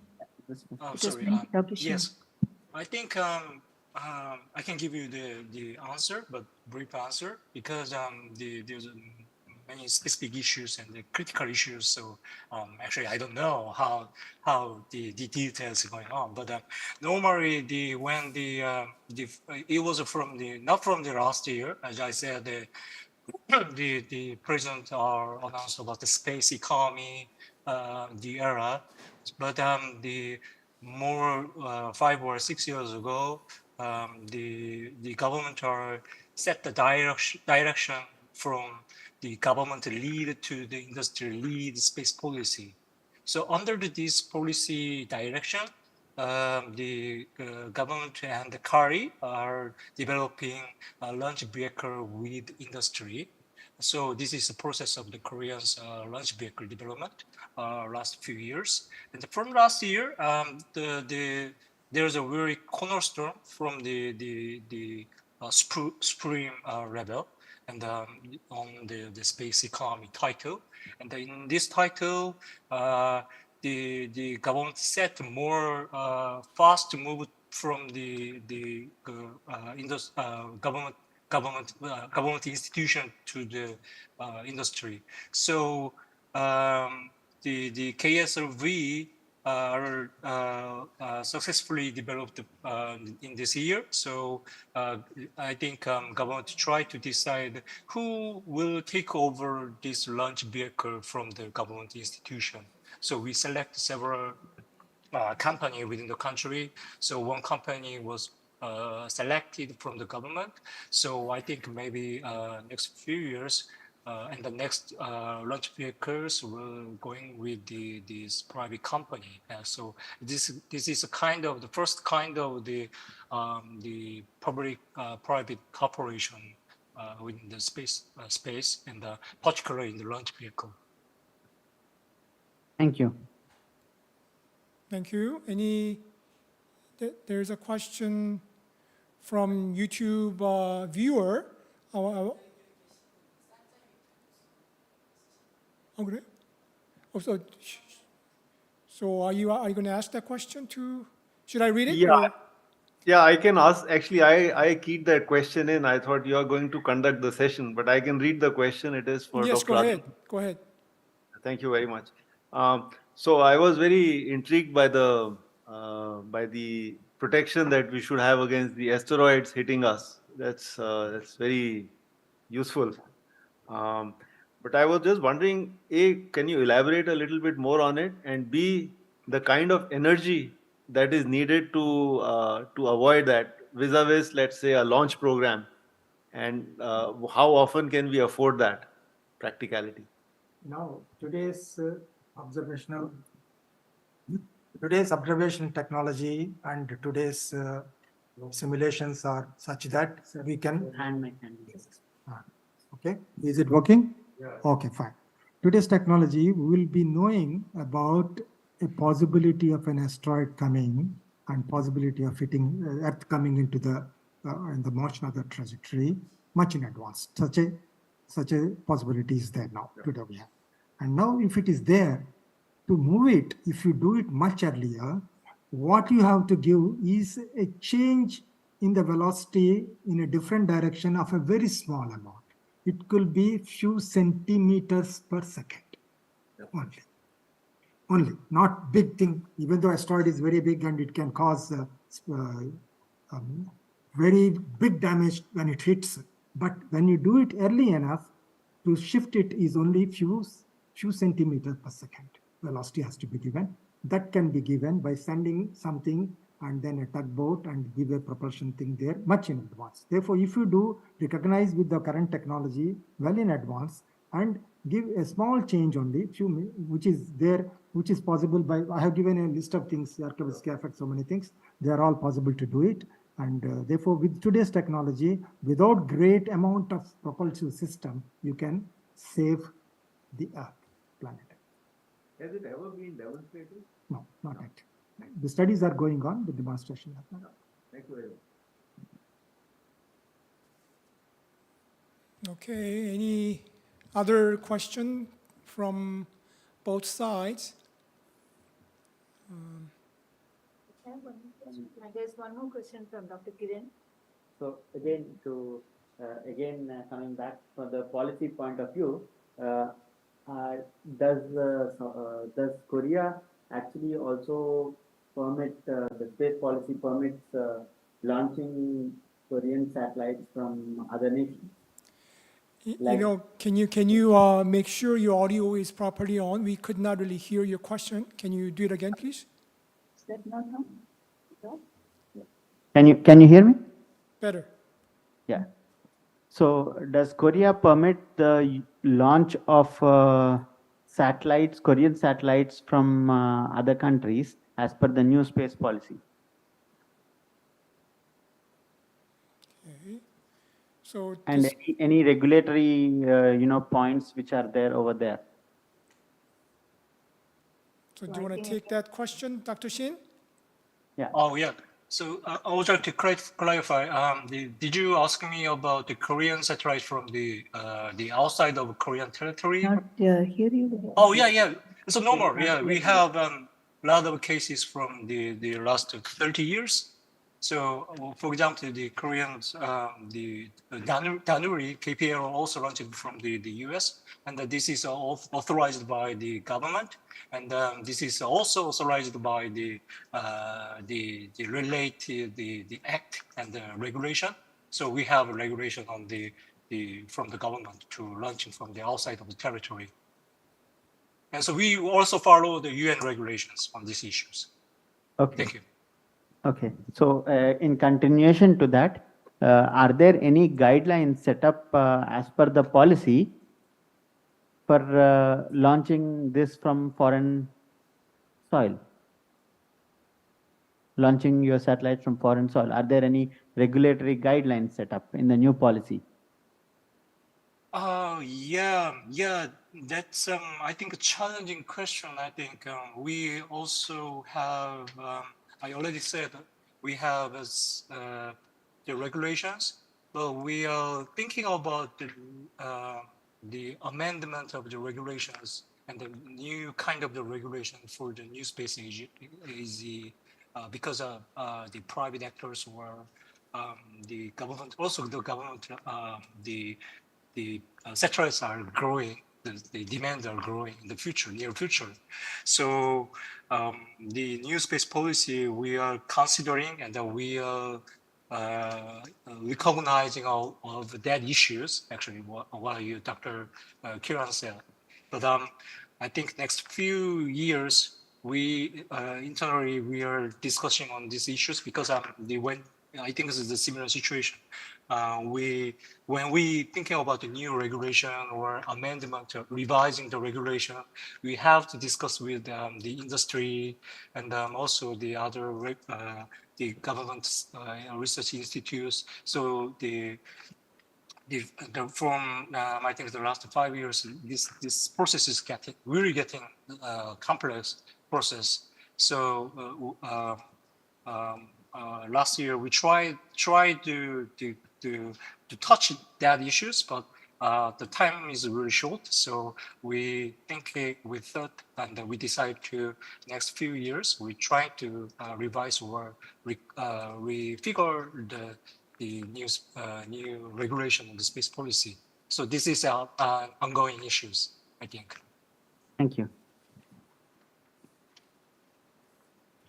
Okay. Do we have any more questions? I don't think there are any Okay, questions. then should we do our closing remark from Professor Lali Tambikao first, and I will do my closing as well. Can you go ahead and say something to close our sessions? Yes, of course. It has been a very, very interesting session. We've had the 4 papers covering different aspects of interest to all of us. Because the first paper by Dr. Park that was covering this bilateral collaboration of Korea, mostly with the US and all your space exploration and the space science plans, which we really found very interesting because we are also doing something similar to that in certain domains. Then, of course, now Indian space has opened up and we have Skyroot, and it was very interesting to listen to him and see how they are harnessing all the new technologies to get optimized launch vehicles. And of course, this economy is only going to grow, and surely there's a lot of promise for all the entrepreneurs here as well as in Korea. And then, of course, we had Dr. Shin with the space policy and space exploration. Of course, there are many points which I'm sure will get resolved as you go along, because the government has to take the final call on the policy issues, which is so everywhere. And of course, Dr. Adimurthy, and so very interesting, and so many domains which he was covering. So I must thank INAE and NAEK for giving me this opportunity, and Professor Mittal from our side as well. So I thank all the participants and co-chair and all the speakers. So that is all from my side. Thank you. Over to you. Okay, thank you very much. I think the second day was as fruitful as the first day. As you have heard, I think our first speaker, Dr. Park, did cover what has we been doing in terms of bilateral collaboration between NASA and Korea. But in fact, there are many rooms to collaborate for Indo-Korea networking. So we identified a few rooms to improve on that. And Dr. Shin's talk was also very informative in a sense that he actually planned out our roadmap, what we are doing in terms of our space development. So since India is far ahead in many areas in terms of space development, I think there's a clear opportunities that we should continue to develop through this initiation, thus far in the down future, not too far from today. Okay, so I want to thank everybody. It was a wonderful 2-day experience of collaboration. We were not able to meet you in person, but hopefully next time around, we will welcome you here or we'll visit you over there so that we could have a continue on discussions. So thank everyone. Let's give, although I don't know if you can hear them all, but please give everyone a big warm hands applause. Thank you very much. So let's close our session. Thank you. Thank you. Thank you. Thank you all. Thank you very much.